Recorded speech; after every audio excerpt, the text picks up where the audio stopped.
Today we're going to be talking with one of my good friends, Mark V, the pre-con king. That's right. You're like, wait, pre-con? Pre-construction. Now, Mark has done over 1,300 transactions in the last 2 years. And this is the key component, is the fact that I know video is not really for everybody, although we absolutely believe you should be building at least a portion of your business on video, that some people are just not going to do that. They're more relationship driven. They're more shaking hands and kissing babies type of people, which is perfectly okay. Mark is going to break down how he's selling so many units through pre-construction, through relationships with buyers, with builders, with investors, and how you can implement this in your market. Now, we cover as much as possible. You're going to get several steps that you can start implementing and working on today. But if you want his full blueprint on how this is done, comment below pre-con and we'll get you a copy of his full presentation. But we cover some of the highlights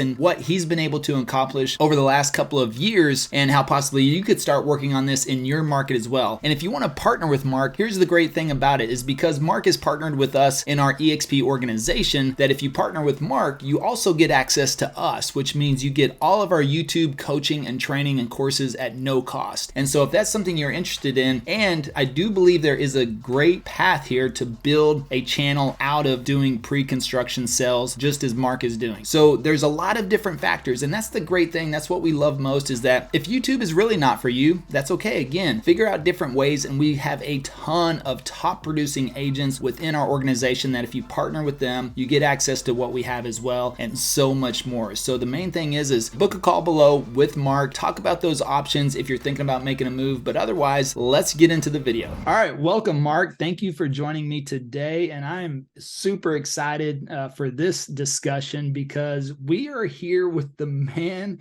that has done over 1,300 personal transactions over the last 2 years, which is mind-blowing, absolutely mind-blowing. So before we jump into how you did that, do you mind just giving us a little backstory on kind of your transition into real estate? Like, let's not go all the way back to kindergarten, but let's say, okay, what did you do right before real estate? Why did you transition into real estate? And the timeline. So how long have you been in real estate? That sort of thing. So, let's start there. What were you doing right before real estate? Wow. Well, thanks for having me on, first of all. And second thing, you want me to start at grade 1 or grade 2? I don't know. Okay. Yeah. I said no. Yeah. So start at grade 1. Yeah. I've been in real estate for like 100 years. No, I've been in real estate for a long time. I think probably started in 95, and I got licensed, but then I got, I'd put my name in at a couple builders. So I decided to work with a couple of, my wife was pregnant at the time, and we were just having our first baby. We just bought our first house. And so I thought, well, maybe the builder thing's a good idea to get into first. Prior to that, I was running a telemarketing company for business supplies. So business to business kind of thing. So yeah, that's how I got into it. Okay. And so 95, you said, was when you got into real estate? 95, yeah. Okay. Sorry, 97, really, actually. Yeah. Okay, cool. So 97, you got into real estate. So what, now you said you got into builders though, but is that you just started working with builders from the very beginning, or did you do some tradition? What were your main lead generation methods at that time? So at that time, it was it was purely working with builders. So I worked with them in show homes, and I worked tightly with a lot of agents, obviously, working with agents to come in. They bring clients in and that kind of thing. That was a pretty heavy lead generation tool that I used as a salesperson in the new home industry. And then I transitioned after quite a few years. I changed to a licensed agent, purely resale. After a couple of years of that, I realized that the top agents in the city were all working with builders. So then I became a hybrid, and that's when the volume, after a couple of years, that's where the volume really started to increase to the crazy numbers you hear today. Like, I mean, how does somebody do like 1,300 deals? You're not running around with buyers at that point, or running around doing listing presentations. I mean, there's a complete methodology to the whole thing. So Yeah. Okay. So maybe let's dig into that a little bit more, because I know they call you the pre-con king, right? That's what it says on your mug, I think, right? Pre-con king. I think it says XL Homes. Doing a Uh, little dig for them. you probably got a ton of builder mugs, huh? Yeah, I got quite a few for sure. Yeah. And by the So way, where are you located? I'm located in Calgary, Alberta. So Okay. up in way up north. Way up north. All right. So Calgary, Alberta. All right. So let's talk about that. Let's talk about the 1300. So what did you do? What were you doing early on as far as transaction count? How did you build up to that 1300? Was this like, oh, you just knocked out 100 transactions, then you went to 200 and then 300, and was it kind of a steady progression like that, or is this have you? Not it was kind of a boom, like it just Okay, took off, and a so like compound. anybody. What's that? Yeah, it was kind of a compound effect, but it happened really quick, and the market was really starting to take off as well. But the truth of the matter is, 2018, I had a terrible year. It was awful. I had a buddy took his life one weekend. My business partner Brad, pretty much the same day, was in the hospital dying of a brain bleed. I'm sure you know the story behind that. And we were in a really brutal recession, an oil recession for Alberta. Everybody else was rocking, and our province was just doing terrible. So it was kind of this big, conglomerate of crap that was happening. And I think I did 18 or 20 deals that year, which was really the worst year that I'd had ever, maybe since the first year I'd been in real estate. And I kind of pulled my head out of my butt after about 6 or 7 months, and then I read a couple of books, and they were instrumental in who you surround yourself with as well. So I read a couple books. One of them was called "Sell or Be Sold" by Grant Cardone. I'm sure you're familiar with that one. And I actually I don't read them. I listen to them in my car in between showings and that kind of thing. And I listened to it once. I listened to it 2 or 3 times, and it absolutely fired me up. And I started. One day I picked up the phone, I called the builder, and it was somebody I absolutely didn't want to call. It was like picking up a freaking anvil, you know. It was so hard to pick that one up, and that one changed everything for us. So I had made a deal with them to. I was just looking for listings, and I met with them a couple times, and they had decided to be, to bring me on as their guy, to attract more business. The long and the short of the story is, the next year, so I went from 18 deals that year.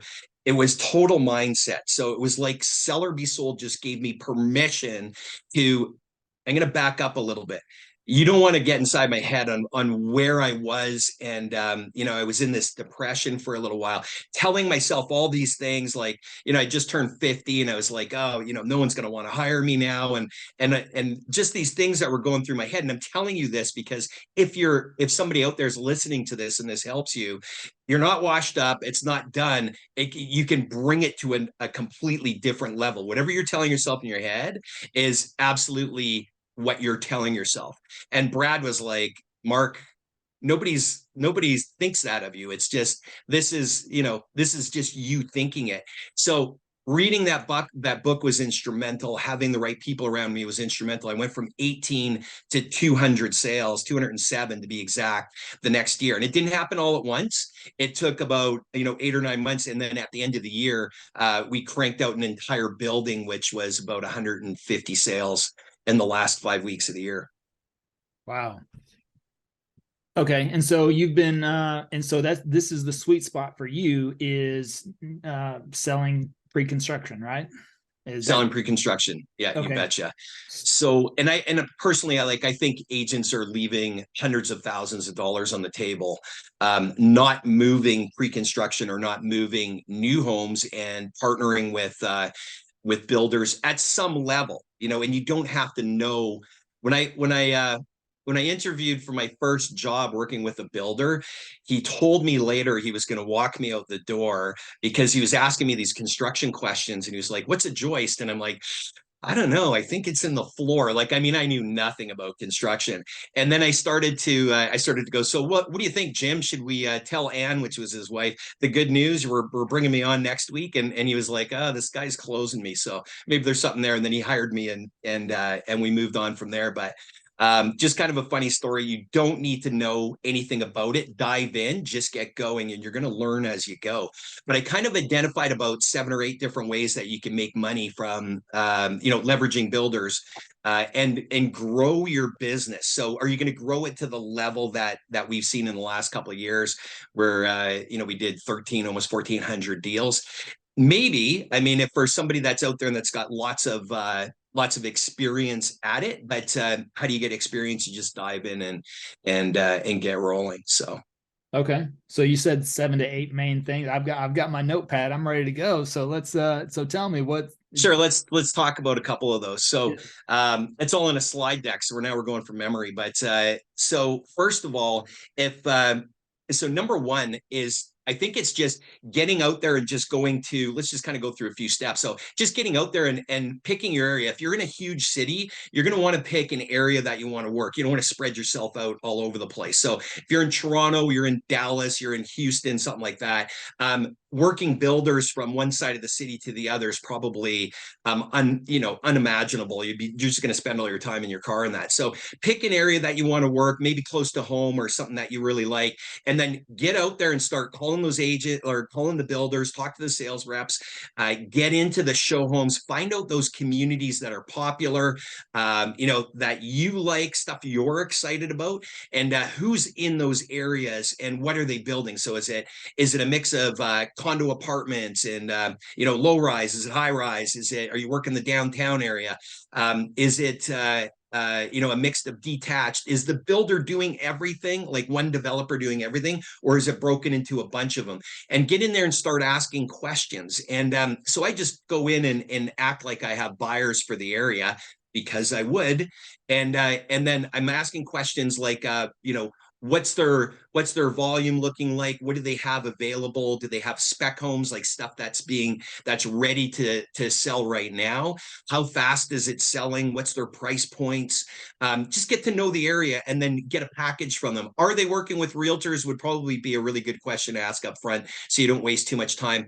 And if it's a really busy market, sometimes they stop working with realtors, except for just a couple that they have in-house that they like to keep working with. Is the person behind the desk, are they an agent? Do they are they out there selling and doing the and doing resales for their clients and that? So that's the first thing you want to do, is get to know the areas that you want to work and get to know the salespeople and start building those relationships. So if you want me to just keep going, I'll just keep going, unless you got a question you want to No, throw in man. there. I was about to say I marked down 4 steps, but that's 4 steps inside the first step, right? Sure, you got it. So second thing you want to do is, obviously you want to build a relationship with these guys. And I'm going to throw a big one out here. And if you have, as a salesperson working in the new home industry, so if I'm a sales guy and I'm working in the new home industry, whether I'm licensed or unlicensed probably just doesn't matter. If they have, let's say, 20 or 30 groups of people coming through, it doesn't matter, 5 groups, 6 groups, doesn't matter. If they have all these people coming through and they're selling one every 2 weeks, or they're selling one a week, what are they doing with the other 19 or 30 guys that are walking through? Are they just letting them walk out the door? Okay. So number one, you want to make sure that you show value, and that if you're partnering with this person, take these guys out for coffee, take them out for lunch, get to know them a little better. And then let them know that you want to start working this area, and you're going to advertise and you're going to start bringing buyers in for them.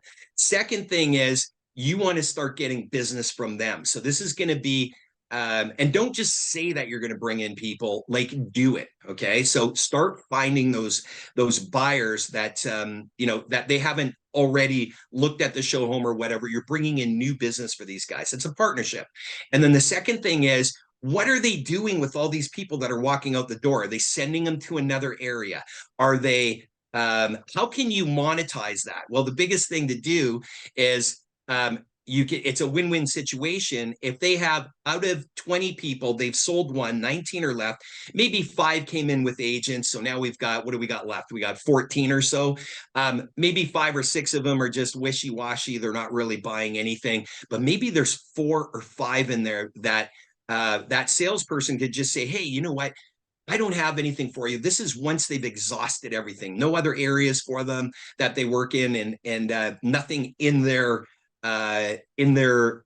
spec homes, or lots work for them, not the right type of home or whatever. I would have them say, look, why don't I set you up with a realtor? Really, see, it sounds like you could use an agent, somebody on your side that's going to help you, that's an expert in new homes, and they're also an expert in resale, and you'll get the best of both worlds. What do worlds? What do you think of that? And then that's a good way. How many are you going to get out of that? I don't know, 2 a week. And what if one of them buys? It's 50 deals a year. If you take off 2 weeks at Christmas. So that's a couple of good ones, right? So you can even have your Christmas time off. Very nice. There you go. Cool. All right. So endless leads, endless leads coming from a sales center. And what if you did that with 4 or 5 or 6 different show homes or sales centers? I wouldn't do it all in the same area. I would pick some other ones, and that's a really good way to get started with somebody. So you're pulling buyers out, you're getting paid. Pull money out of that. You've got a budget now to do some advertising, and advertising for that area, that community. You just want to be really careful on how you advertise. So you don't want to necessarily be putting in that builder in that community. You want to be a little bit more generalized so that they come to you and they're calling you, and they're not calling, they're not going to go just skip you and just go directly to the show home, obviously, or I'm hoping that wasn't obvious, but may have been. But yeah, you want to make sure that their traffic is coming to you. So this is like just high level, just to get you started. You're not doing 1,300 deals off. I hope you are, but you're probably not doing 1,300 deals off that yet. So I was about to say, screw YouTube. yeah, just jump in and do this. Yeah. So third thing is, once you start to build that relationship with the builder, what's going to happen is, if they're having a sales, they're having a sales meeting, and they're like, hey, we got to get some of these listings out there. It's a little bit slower right now. This is another way for builders to advertise their product, right? Then who are they going to go to? So you've built this relationship with a couple of their people or one of their salespeople. They're going to be promoting you. And those buyers, by the way, that you're getting from them, obviously you're going to be giving them a commission or a referral on each of those. And then so now you're building like a little ecosystem with them, and you're bringing in buyers, you're getting buyers from them, and then now the builder's got listings that they need to do. On top of that, what about the agents, or sorry, the clients that they've already sold, who've just gone out, bought a house, and they're like, we'll just sell later? What about those guys, right? And so you could just have a deal between the salesperson and yourself to give them a referral on everybody that they send to you. Or you can make a deal with the builder and become their go-to agent at all their sales centers, and do a list for free program, something like that. So list for free, does that mean you're doing it for free? No, it just means that the builder's paying you as the agent to go list their homes. So make sure that you have something detailed that looks pretty. Get somebody to put it on paper, a small brochure, couple pages or whatever. Make it look good. Don't just walk in there and expect doing it on an 8.5 sheet of paper and just write it up in typeset, and that's going to work. So you want to make yourself look really professional. How are we doing, Levi? We're doing great, man. Yeah, you're choking me up over here. I mean, I'm like, this is good stuff here. All right, so next steps from there. So think about, like, when looking for communities and looking for builders, you want to work with builders that have, you want to find a problem. So everybody goes and looks for the easiest stuff to go sell, and that's great. But if you're competing with everybody else and that stuff selling super fast, and it's just disappointing to your client because time after time you're not getting the product. You're going to lose the client after a while. And so the smart guy is going to be, you want to build a relationship with the builder, start selling their tough stuff. And I'm not saying don't try the easy stuff as well, but sell the stuff that's not selling. Start bringing them buyers for that. You want to get on their radar. That's gonna blow yourself up really, really quickly. So I know a guy in Toronto. He's only had his license for 3 years. In his second year, that was his strategy. When he was telling me about it, I was like, brilliant. I think exactly the same way. Find the problem, you're the solution. So the problem was everybody was selling like highest times, everything's super busy. Investors are buying like crazy in these condo buildings. Everybody's going after the lowest and cheapest priced units, literally to the point where there was 10 or 15 people per unit. Okay. But all the high price stuff and all the stuff that was deemed, not unsellable, but just tough to sell, nobody touched it. There was no worksheets or submissions on it. So all he did was go around to the builders and he just promoted all that stuff. He did 200 deals in the space of 4 months. This was his second year as an agent. Okay. 200 deals with his team in the space of 3 or 4 months. And then those builders were like, hey, next round, I'm going to give you 20 of these easy ones if you can sell all of these tough ones. And he was just getting more and more more and more business from these builders. But more importantly, he was on the radar and getting exclusive deals with them in that. So there's the other segment of this market is the investor market. Yeah. Okay. Quick question on that. So when you say he's getting the exclusive deal, that's like the builder saying, hey, we've got 20 units. We're giving you the first opportunity to sell them to your pool of buyers. Yeah. So here you are. Now you're on the inside, right? Like Yep. you're on the inner circle. Let's say, they've got a problem. You solved their problem. So now you're on their radar. So there's 5,000 other agents in Toronto all competing to try to bring buyers for this project. Let's say it's a mid-rise or a high-rise building and there's 200 or 300 units in it. And you sold the tough stuff. So now their next project that they're going to do, they're going, hey, I'm going to give you 20 of the easy ones, but you need to sell all these other ones for me, like deals like that. So you have an exclusive 20 deals. Everybody's trying to sell these. They got 10 or 20 people on each one of them. This is just one scenario, one type of market, and but the point is the guy grew his business that quick because he was solving their problem. So it doesn't matter what the scale of it is, solve their problems. And it's usually just like we've got slow sales in one demographic or one segment of their market or whatever. That's going to be a new word, what did I say? Segamartic, market, something like Yeah. that. Anyways, There you demographic and segment. Definitely a Canadian word. Definitely Canadian, yeah. So investors, massive, massive market there. It takes a while to build, but if you can find the right product, this is a massive thing in Toronto, and this is where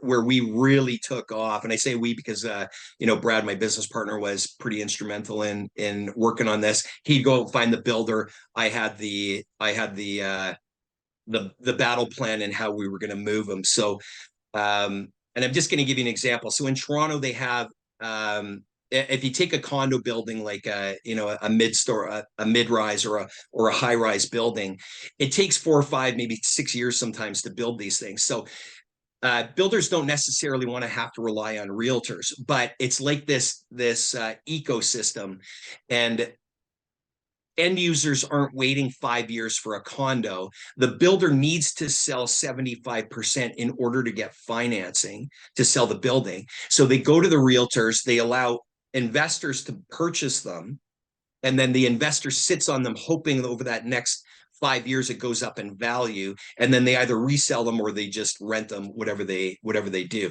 The beauty of it is the building gets into the hands of the end user at some point, whether it's 8 years down the road or 9 years down the road. And these big corporations like BlackRock and that aren't going in and just freaking buying everything up and then creating rental markets. So the builders are selling them to the investors. The investors are getting them back out to the market. So the investors are making a chunk. The realtors are making money.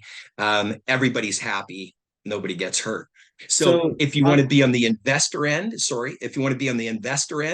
then you set yourself up as the expert for investors, and you go out there and you find the projects, and it doesn't have to be condo buildings, high rise. It could be townhomes, it could be low rise condos, it could be detached houses, whatever it is. And then on the other end, representing the builder, and that's what we did.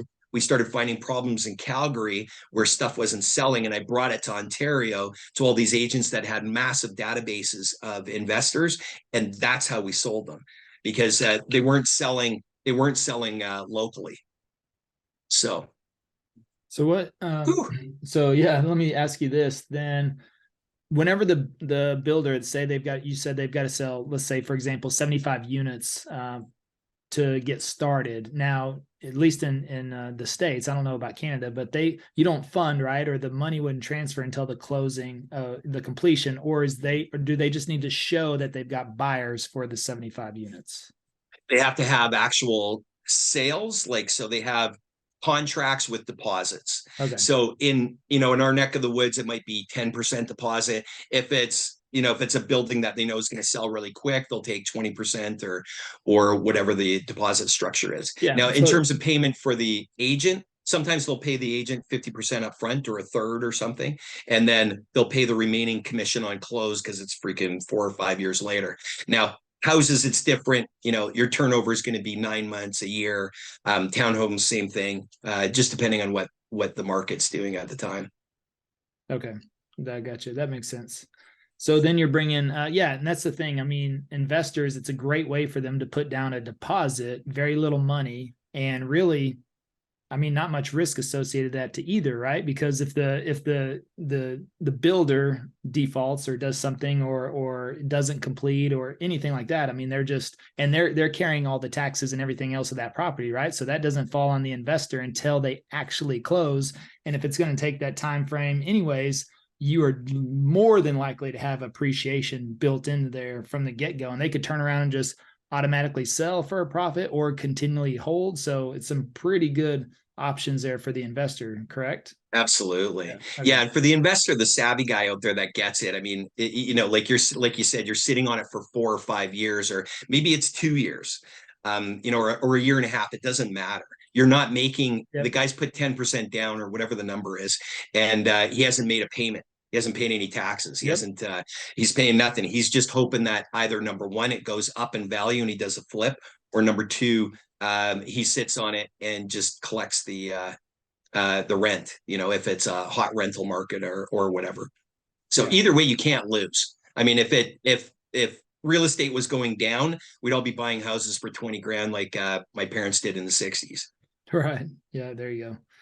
Okay, so that's cool. So then, you have the opportunity to make a third or 50% on the commission. That's a pretty good deal there as well, because once you build up this pipeline, which you've done now, I mean, that's where it all just completely compounds.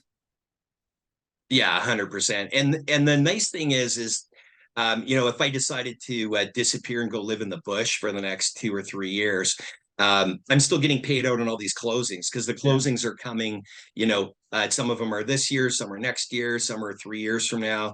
And so for the agent, if you have this constant money coming in, then it's pretty nice that way as well.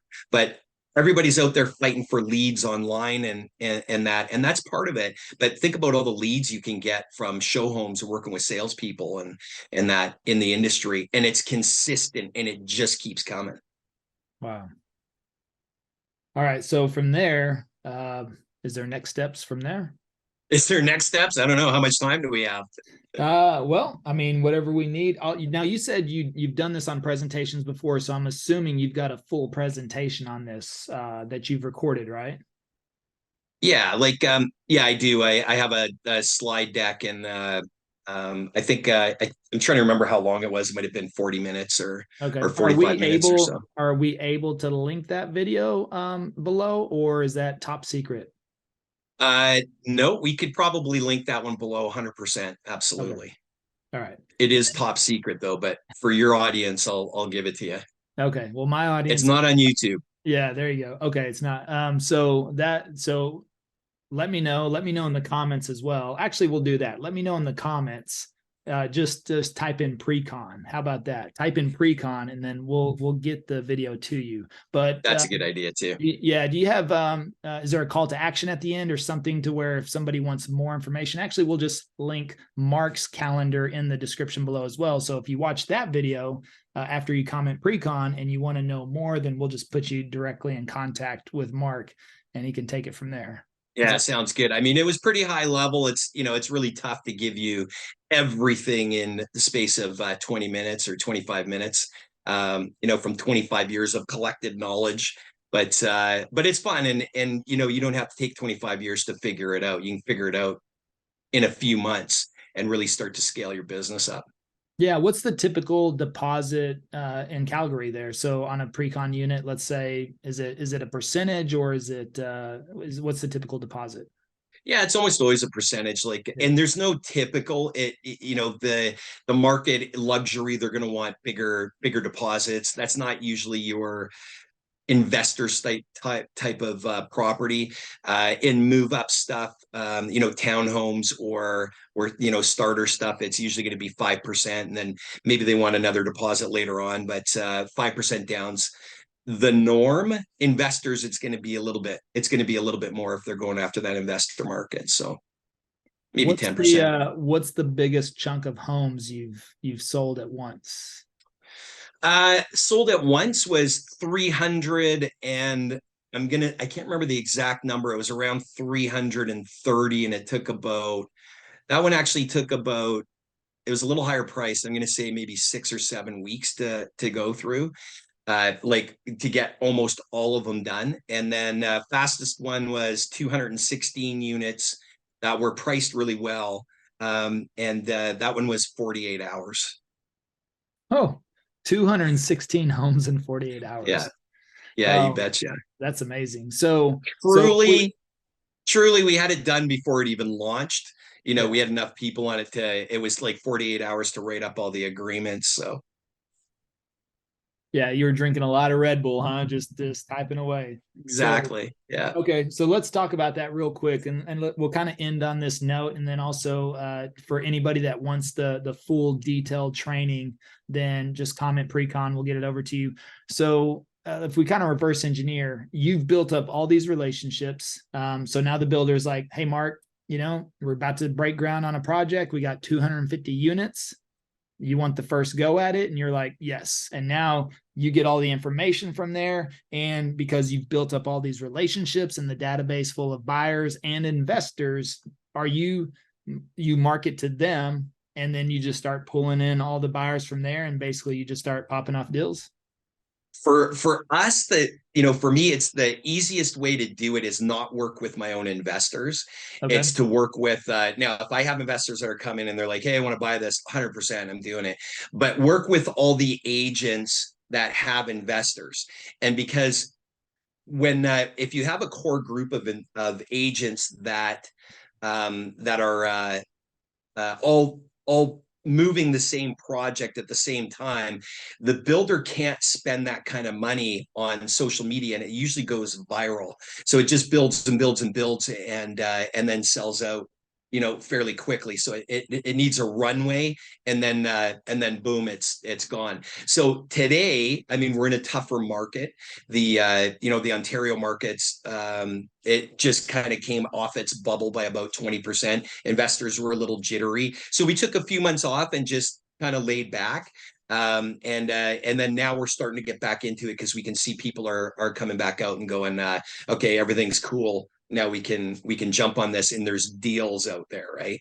And then from the investor, now that's me. That's working with the builders, and because we have such a good resume on how many we've done and how many how many buildings we've moved in that. Yes, like we get calls from people, or we call them up and go, hey, do you know what we did? I see you've got this building with an issue, or whatever, and it's pretty easy to get into the door. For anybody else, again, it's building that up. I'm not sure why that keeps going off, but it's building that up. And either way, like if you're working with the developer or you're working with the investor, or both are good strategies to go after. So working up if you can really blow yourself up as an investor expert, it's the gift that just keeps on giving, because investors if you build a relationship with these guys and you truly go after product that you would buy in and that they will make money on, or it's risk adverse, and you keep doing that with them, they're just going to keep following you, and you're the guy. Like they will, whether you're a guy or gal. So they'll just keep following you, and they'll just keep purchasing. So unless you want to run around with buyers in your car, that's entirely up to you, which takes about 15 times more work than working with investors. So yeah. Well, that's awesome, Mark. I mean, truly amazing. So anything that you'd like to wrap this up on, kind of close out with, as far as just kind of bringing this all together? Yeah, like I think there's not enough, like honestly, and I said at the beginning, you guys are leaving like hundreds of thousands of dollars of commissions on the table, and it's right there for the taking. So I ran into an agent. She had been around for about 3 years. I think she was in her 50s. And so she got licensed really late in life. And somebody had told me about her. I called her up. We just had a conversation. It's like, I'm going to do 70 deals this year. And I'm like, and what are you doing? She goes, I'm just working with 2 areas really close together in Florida. You know how many agents are in Florida, and she's one of the ones that rose to the top just because she just saw it right away, and was working with these builders that she could constantly get inventory with, when there was everybody else was beating themselves over the head with multiple offers, and that there's so many reasons to work with new homes and add that to your business plan. So Okay. Well, awesome. Well, as I mentioned, go ahead and comment below pre-con. We'll get you a link to that training that where Mark lays all this out. And if you are interested in getting involved in pre-construction yourself, and you would love to partner with someone like Mark, maybe YouTube isn't for you, right? You want to find something else. If you're that networking, go out there, shake hands, kiss the babies type of person, and then start building this up. I mean, this is a great opportunity. And as you heard earlier, brand new agents, second-year agents, third-year agents are also capitalizing on this as well. So it's a tremendous opportunity. It's something that I know that we've got to look into a lot more. Plus, I think there's a pretty good YouTube play here as well. I was already thinking of like a channel really associated. Absolutely. Yeah. Hand in hand. Yeah. And so that's the great thing. So if you're interested in pre-con and YouTube, that's the opportunity here. If you want to talk about partnership with Mark, then his calendar is open in the description below. And the best thing is that you get 2 for 1, because it's not just Mark. You also get access to us. And then really not even just us, you get access to NAEA and so much more in the ecosystem that we've built here. And you get the best of all worlds. So if you're just starting out, or you're a seasoned agent looking for the next opportunity as well, or if you're a broker or team lead, right, and you have agents that are struggling in your team or your organization, this is a great opportunity. Maybe bringing something new and fresh to them could change everything for you. So all that information will be in the description below. Mark, thank you again for joining us today, and make sure to check out Levi, the next video as well. Yep. Thank you, man. Always a pleasure, my friend. Yeah. Thank you, sir. Always a pleasure.